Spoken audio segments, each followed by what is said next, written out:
I've come to an area called the Garden Tomb, not because more evidence points to it as being the actual place of Jesus' resurrection, but because its atmosphere feels more like what Jesus would have seen when he rose again from the dead.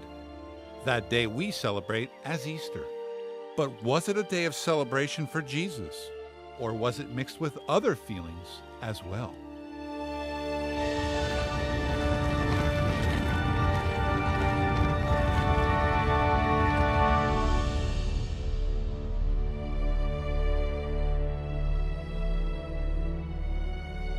You know, I've been away on this trip for nearly a month, and it'll be good to get home. I miss my family and my wife and kids and my friends, my home. You know, it's weird being away from the culture I know and the language I understand and the foods I eat. I want to get home, but I have more important things to do here. Jesus, I imagine, wanted to return to his Father, but he too had more important things to do. He had to prove to his disciples that he was God by dying and coming back to life after 3 days, just as he had promised. The Bible makes it very clear that Jesus died on the cross and the Roman guards stabbed Jesus with a spear. Normally they would break his legs to speed up the suffocation process that occurred on the cross, but there was no need to do so, the guards had assessed.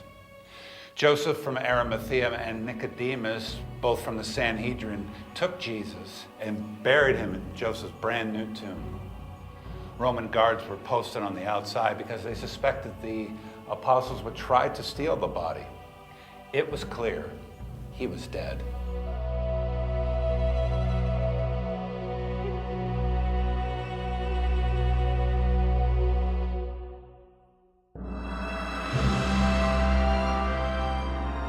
After a Sabbath of rest, Sunday morning comes, Resurrection Day. In Christendom, the most glorious day of celebration. Jesus has risen. There is hope for eternity. But as I read over the gospel passages, you know what comes to mind? I don't read of that day being a day of joy, especially for Jesus, but a day of frustration. Look at the women who went to prepare Jesus' body with more spices. They obviously didn't believe that today, the third day, Jesus would rise again, because they were preparing him for more death. But when they entered the tomb, the angel said to them, "He's not here. He is risen." I detect a tone there on the angel's part. What are you doing here? Don't you remember his words? He said he would rise again from the dead. Now get going and meet him in Galilee. So the women go and tell the disciples, but they did not believe the women, because their words seemed to them like nonsense. Peter and John, though, decide to check it out. John said he saw the empty tomb and believed. Peter didn't get it. Peter didn't get it. Peter, "You are the Christ, the Son of the living God," Peter didn't get it. Well, on the first Easter, on Sunday morning when he resurrected, the disciples' mood was not good. The disciples' mood was they were locked in for fear of the Jews. They were sad, as the two disciples on the road to Emmaus later said, we'd hoped that it had been he who had redeemed Israel.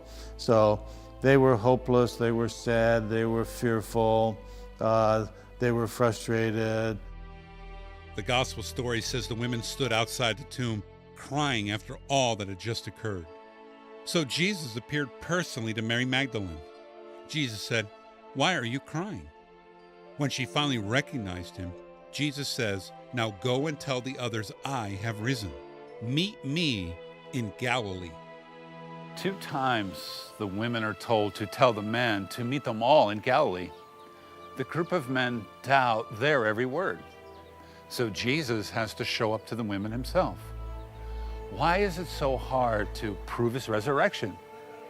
Then again, why weren't they camped out in front of the grave with their lawn chairs and cameras ready to capture the big event? Instead, the disciples hid, embarrassed that they followed Jesus, and he allowed himself to be crucified. I think it was just so far out of the philosophical landscape and the possibilities that it just took that long for people to get it. Was Jesus frustrated by all that? He was awfully patient. He was awfully patient with it. I just think he understood that this was such a radical thought that people could not believe it. Now the women, after seeing Jesus for themselves face to face, ran back to the disciples. We saw him. We really did. He's alive. He said to go to Galilee. And what did they all do? Nothing. I don't think it surprised them in the least that they didn't do anything that he'd asked them to do. And it is such a juxtaposition in terms of what he accomplishes and their humanity. Jesus even made a special trip to Thomas to convince him of the resurrection. We always attack Thomas and his doubt, when the truth is, everyone doubted. I do believe that there was probably some frustration on Jesus' part. On the other hand, he lived with these guys. He knew they were slow. And so he knew they would ultimately get it. If I had been Jesus and had resurrected and got the response that he got, I would have been disappointed. I spent 3.5 years with these guys. They said they called me the Son of God and the Messiah, and they didn't even get the main thing. That frustration Jesus felt then has to be the same frustration he feels now.